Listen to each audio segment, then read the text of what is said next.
Welcome back, everyone. Thanks for tuning in. A real nice piece of spalted wood. And I don't really know what kind of spalted wood this is. If anybody out there sees this video and can identify it, let me know, because it was just something that my father had, and he just gave it to me. It had a crack in it, and I filled it with CA glue. And if you guys watched my cedar pin turning video, the first one, I had blow up after blow up because of these cracks I tried to fill. So hopefully, with a little bit of luck, maybe that I can get through this turning and it not blow apart.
Okay, so I made it through the turning of this wonderful spalted wood.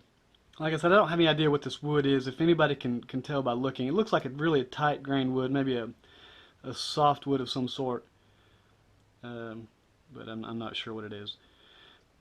But we're going to I'm going to swap out to the non-stick bushings, put on some coats of CA glue. I'm going to sand it first a little bit. I know I've stood up some grain here. I can kind of feel it. So let's knock this down with some fine sandpaper.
Alright, so this is absolutely beautiful. It turned out really well. The only thing I think happened, this stuff was really pretty hairy after I was finished sanding it.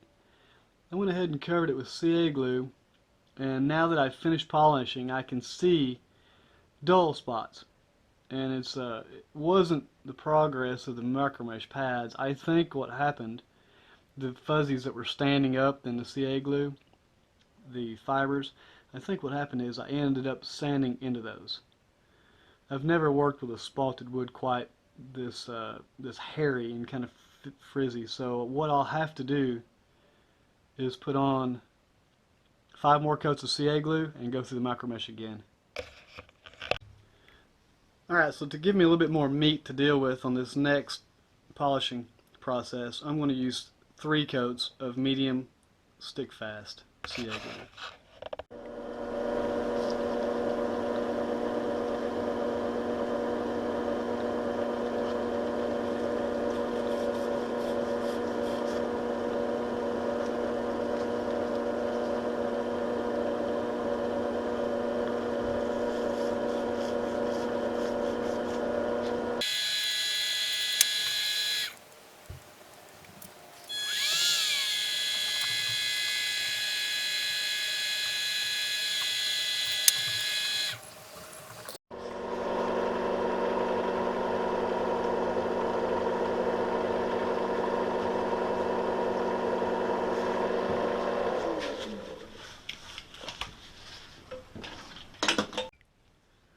Okay, so the 3 coats of the stick fast medium CA glue worked. There's only one little, I thought I seen something somewhere, maybe like right in here. Then I'll just cover that up with the clip. But look at this. This is beautiful. I think the person that receives this is going to be real pleased. Let's put this pen together.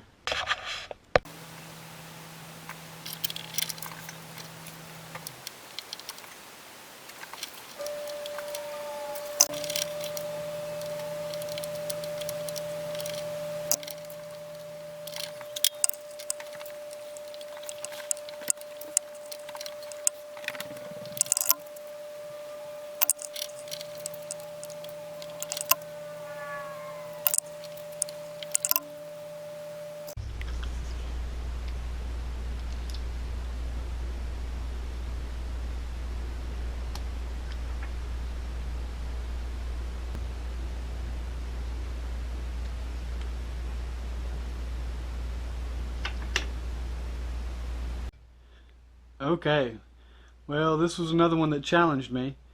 I learn a little bit more every time I turn one of these pens. These spalted woods are really something, and if I had this to do over again, I think I would probably have used a wood hardener and maybe put this in my homemade vacuum chamber, drawn that hardener in it and let it cure out for a few days, and then worked it down.